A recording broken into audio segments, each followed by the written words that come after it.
గింజలు లేదా dry fruits పచ్చిగా కంటే నానబెడితే వీటిలోని పోషకాలు రెట్టింపై ఈ పోషకాలు శరీరానికి అంది సంపూర్ణ ఆరోగ్యం సొంతమవుతుందని చెబుతున్నారు నిపుణులు. కిస్మిస్లు నేరుగా తినడం కంటే వాటిని రాత్రంతా నీటిలో నానబెట్టుకుని తినటం వలన వీటిలో ఉండే ఐరన్, పొటాషియం, యాంటీఆక్సిడెంట్ల స్థాయిలు అధికమయ్యే అవకాశం ఉంటుందట. వీటిని తీసుకోవడం వల్ల ఈ పోషకాలు శరీరానికి అందడంతో పాటు జీర్ణశక్తి పెరుగుతుందని చెబుతున్నారు. సబ్జా గింజల్ని నానబెట్టి తీసుకోవడం వలన వీటిలో అధికంగా ఉండే ఒమేగా-3 ఫ్యాటీ ఆమ్లాలు, ఫైబర్ వంటి పోషకాల స్థాయిలు పెరుగుతాయి. ఇవి అరుగుదలను ప్రేరేపించడంతో పాటు శరీరాన్ని హైడ్రేటెడ్గా ఉంచుతాయి. అవిసె గింజల్ని రాత్రంతా నీటిలో నానబెట్టడం వల్ల మ్యూసిలేజ్ అనే జెల్ తరహా పదార్థం విడుదలవుతుంది. ఇది జీర్ణశక్తిని మెరుగుపరుస్తుంది. అలాగే ఇందులో ఉండే లిగ్నాన్స్, ఒమేగా-3 ఫ్యాటీ ఆమ్లాలు, ఫైబర్ వంటి పోషకాల స్థాయిలు పెరుగుతాయి. మెగ్నీషియం, జింక్, ఆరోగ్యకరమైన కొవ్వులు అధికంగా ఉండే గుమ్మడి గింజల్ని రాత్రంతా నీటిలో నానబెట్టడం వల్ల ఇందులోని ఫైటిక్ ఆమ్లం విచ్ఛిత్తి చెందుతుంది.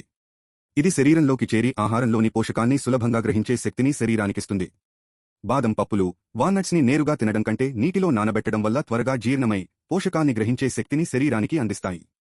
అలాగే ఈ నట్స్లో ఉండే ఒమేగా-3 ఫ్యాటీ ఆమ్లాలు గుండె ఆరోగ్యానికి, దీర్ఘకాలిక వ్యాధుల బారిన పడకుండా ఉండేందుకు తోడ్పడతాయని ఓ అధ్యయనంలో తేలింది.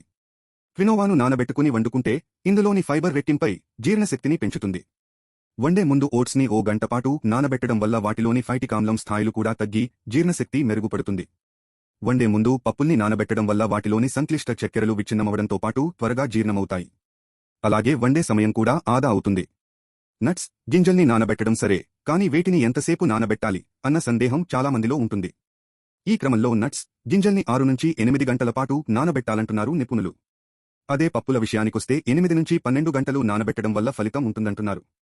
ఇక పప్పులను నానబెట్టేటప్పుడు ఆ నీటిలో చిటికెడు ఉప్పు వేస్తే వాటి రుచి పెరుగుతుందట. అయితే వండేటప్పుడు మాత్రం నానబెట్టిన నీటిని వంపేసి 1-2 సార్లు వాటిని కడిగి వండుకోవడం మంచిది.